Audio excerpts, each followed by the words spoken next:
Hey there, Sharon Horne-Ellstrom here. Welcome to day 277 of our Get Your Goals annual challenge. Today we're talking about the benefits of contribution. Why contribute? Why should we contribute to anything outside of ourselves? Why should we do something more than just selfishly take care of us?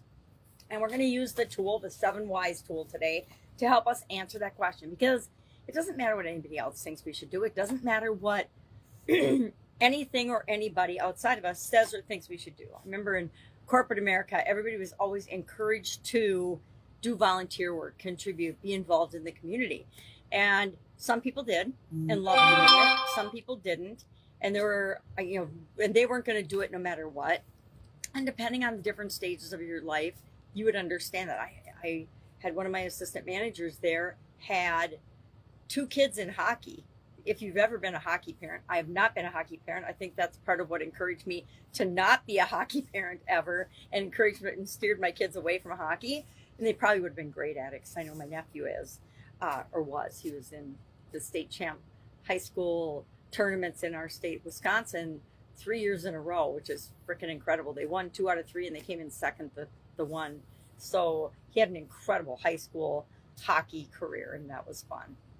Now, I steered my kids away from that because it meant that all of your spare time, as those parents, all of their spare time was spent involved in their kids' hockey. And maybe for a short period of time, that was their contribution, was helping their kids achieve their goals and dreams. But it's up to us to decide what is right for us and how much we do want to contribute.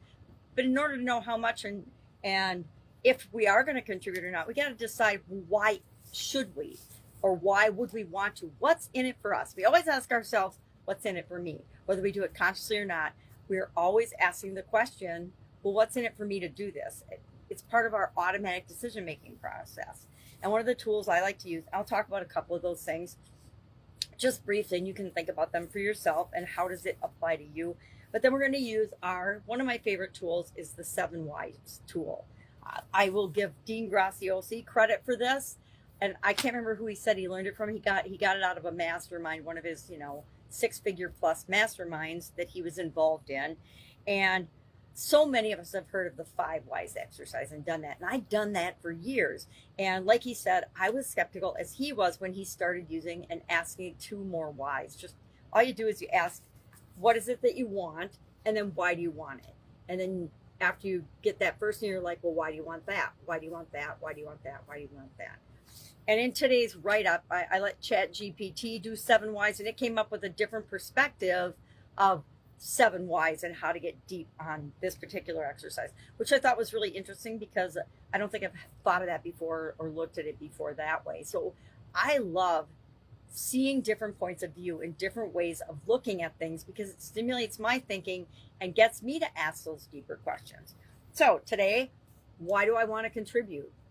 And maybe you're going to ask a specific question. Why do I want to contribute to the Heart Association?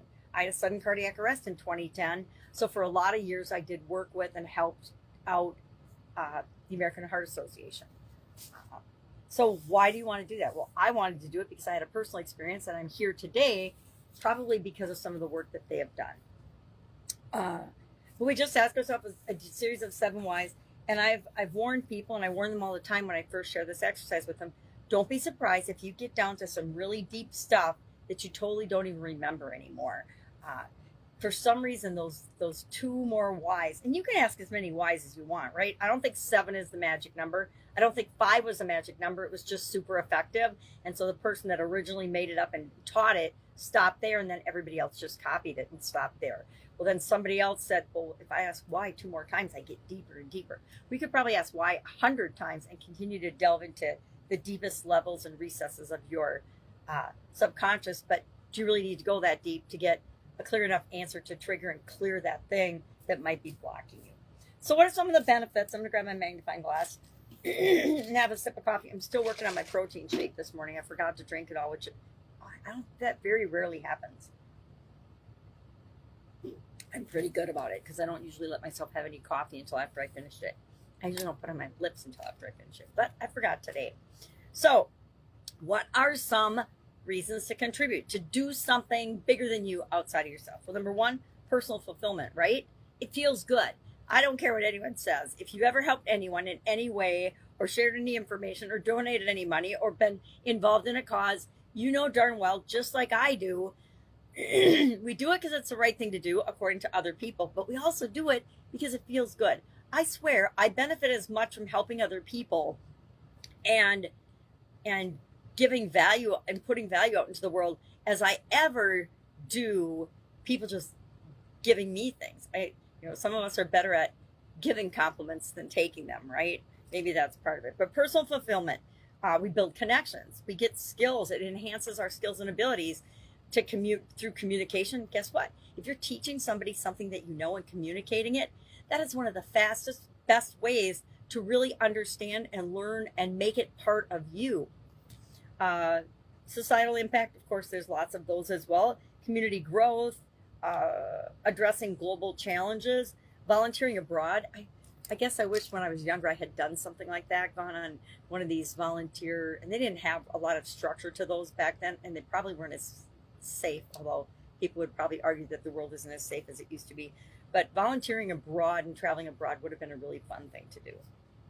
Uh, Supports our education, right? And it's supporting education. There's ways to give back and support and help make the world a better place by sharing your knowledge and wisdom and lessons learned. And environmental conservation. There's lots of places and we're going to talk about more of this as we go throughout the month. Different, how do you know who to contribute to? How do you pick the right, once you know what and type of contribution you want to make, how do you know? We're going to talk about all these things in more detail, right? Than just today. But what are the benefits of contributing? Why do you contribute? Why do you want to? Why have you in the past if you have? Assuming, guess what? Most of us, in some way, shape, or form, by the time we get to adulthood, have positively impacted the lives or some other cause. Whether we did it on purpose or not, whether our parents made us do it or not, whether we were required to by the law for community service or not, whatever the case may be. So, what's our action item today? Think about, why do you want to contribute? Why do you want to do something besides just surviving yourself? Why do you want to do something outside of yourself to contribute to make the world a better place? Ask yourself a series of 7 whys, and then just share one thing in the comments below that you learned or were surprised at, or if the exercise worked well for you, or if it was no different than anything else you've ever done, etc. Share in the comments below, because that way we can learn from one another. And that is a form of contributing. Commenting and sharing is contributing. Sharing our knowledge and wisdom is contributing to other people, right? All right. Any questions, hit me up. Otherwise, I'll be with you tomorrow. Bye.